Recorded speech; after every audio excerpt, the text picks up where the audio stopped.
What's up, YouTube? Welcome back for another video. Thank you guys so much for tuning in. And one question, have you ever really wondered how much it really took with your time, your money, and the effort to get a private pilot's license?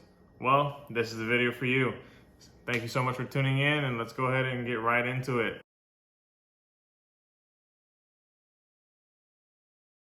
All right, so hopping on right into it. So, as of December 31st of 2023, last day of the year, I finally became a private pilot.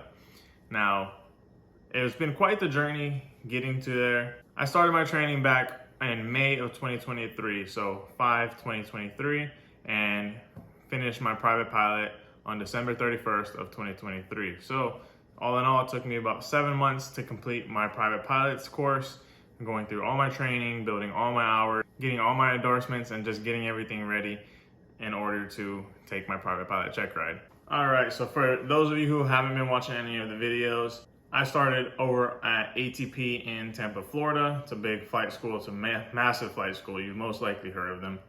And I built 20 hours there. That was actually over the course of a month, and that took me about 13 flights. Now, I left right before I had to hop into my solo phase. So it was basically just my takeoff and landing.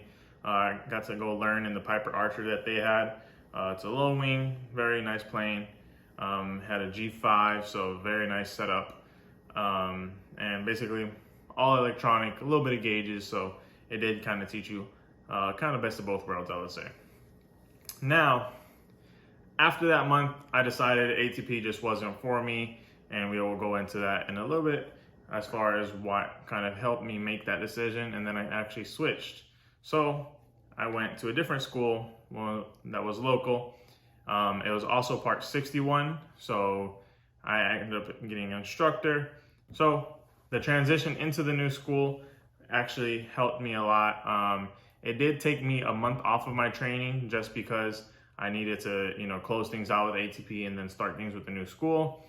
So there was a month break right then and there towards my training. Now, once I did start with the new school, I ended up pretty much taking about 2 more lessons, basically showing my new instructor, all the progress I had made from ATP. And also we ended up switching planes. So then I had to get taught how to fly the Cessna 172. Beautiful plane, absolutely love my high wing. And after about those 2 flights, that's when I actually was endorsed to go solo. Did my first solo. That was on July 23rd of 2023. Super exciting day. That was kind of the day that I was like, wow, now things are getting spicy, things are getting real. I'm getting super excited, and I just can't wait to just keep on going. Also, I had maybe a few more flight lessons after that. It was pretty much building my solos, my solo cross country, a few cross country flights with my instructor, just kind of hitting all the requirements, your simulated instrument, your night flight, stuff like that. After I kind of completed all of those requirements, I was then waiting on a check ride date, which should have been on October 5th of 2023. So granted, me being new into aviation and thinking, oh, that's the date, we're gonna be all set, and then within 5 months I'll have my private. Well, no. So on top of the month break that I took between switching schools, I ended up having another month break right when I kind of finished all of my endorsements and getting ready for the check ride. Came back in, did a few more flights, and then moving into my check ride date, ended up getting canceled. So super bummed out about that, but little did I know I had a lot more coming for me. So October 5th was when my first check ride date was initially supposed to happen. I ended up being rescheduled 8 times. Yeah, 8 times. Yeah, 8 times. So kind of sucked, very bummed out. Over the next, from October 5th all the way to December 31st, just having a new date, pushed back 2 weeks, pushed back another 3 weeks. And there's just weather, DP availability, things coming up. it was just completely out of my control. And then I'm just trying to, you know, pay flight by flight, do and learn and stay proficient flight by flight.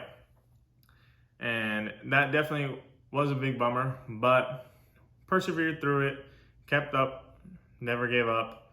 I actually also work at the airport that I train at, so it was very motivational just seeing all my other fellow pilots and students just as they progress, and, you know, them giving me tips all the way up until my final check ride date of December 31st, where I passed and I am officially a private pilot.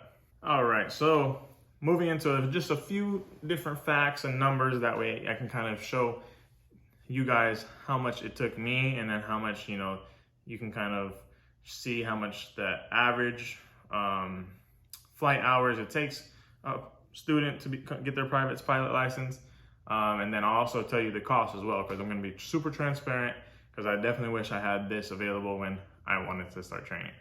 So all in all, it took me 40 flights of training to my very final check ride date. It was 13 flights at ATP within that 1 month period. Took the break, then had the other remaining flights at the new flight school. So I'm definitely more proficient in the Cessna 172. I love that plane. Now, my total hours was 60.7 total time.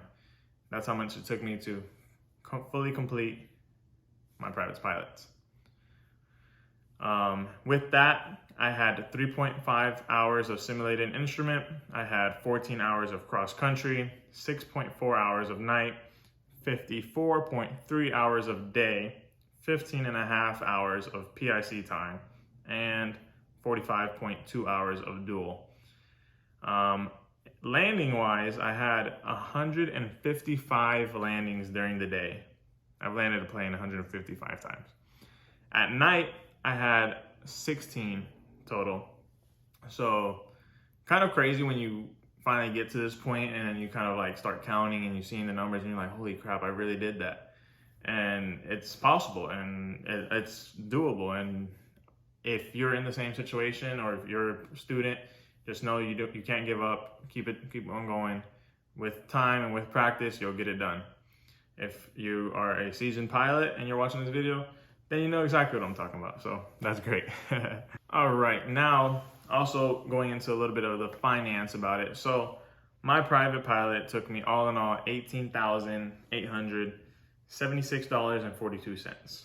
Now, that kind of average of what they kind of say it should be is about 15 to 25,000. So I'm kind of right there in the middle. Definitely felt like a lot more when you're paying lesson by lesson, because each lesson is about $400 or $500.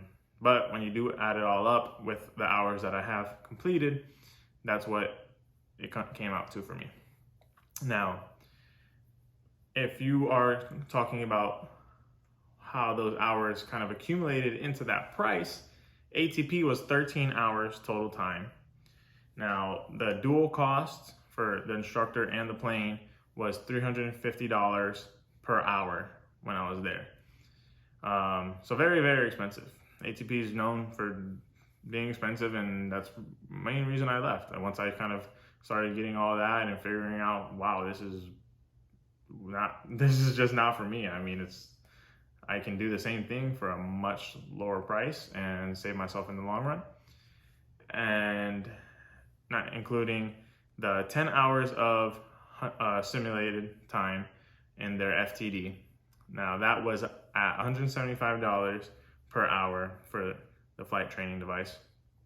And also ATP also charged $75 for a pre/post briefing, which is outrageous, especially when I go into the price it cost me for the second school. Now for the second school, it was actually Tampa Bay Aviation over in Tampa. That's where I'm from. It cost me $170 wet to rent out one of their 172s. That includes the plane and the fuel, and then you also have to pay a $65 fee if you want dual time, so with like an instructor. The $65 fee is for the instructor. Meanwhile, $170 for the plane. So all in all, 1 hour of dual cost me $235, much cheaper than $350 at ATP. The briefing over with the new school also was only $35 for a half hour of, post/pre-brief. So save money there too. You save money in all pretty much routes. And honestly, the money went to somewhere I think much more well spent and gave me a better training environment for the fact that I had to learn on a standard 6-pack and I didn't have these fancy electronics. I knew how to do the fancy electronics from my time with ATP and they're great. Oh man, I love them. But when you actually learn how to tune into different VORs and then just kind of monitor all your stuff off a gauge, and then you learn how those gauges work and what systems control those gauges, it's phenomenal training and stuff that years of experience before us and pilots before us have learned on those. So if you can navigate and aviate on that, then you can do it on a fancy glass cockpit for sure. So all in all, that's pretty much how my private pilot went. If you have any questions, definitely go ahead and just shoot me a message down in the comments. I love communicating with you guys and talking with you guys. And if you guys are returning subscribers, I am so sorry. It's been like 4 months since I've dropped a video. And partial of that is just because I don't want to drop a video if it's gonna be me. Hey guys, guess what? I got postponed another checker a day, like every 2 weeks, So it's really rough, definitely for making YouTube content and in general, just, doing my pilot stuff. But I want to be able to drop informative information and content and stuff that, not only you guys would like to see, but also I like to produce. So finally, private pilot's done. I am super excited and I can't wait. So now I get all the privileges that a private pilot can have. And if you are in the Tampa Bay area, shoot me a message. I actually am one of the line techs over at KVDF, Tampa Executive. So if you see me, definitely hit me up. I've actually met a few of you guys working there, and you guys are some of the students, so you guys are super cool. It's honestly very eye-opening seeing how tight the aviation community is and how me just making these little videos turned out to me making these connections, and I 100% love it. And I definitely want to just keep on doing it and hopefully show you guys some really cool things as I progress. So thank you so much for watching. Thank you for tuning in and see you for the next video.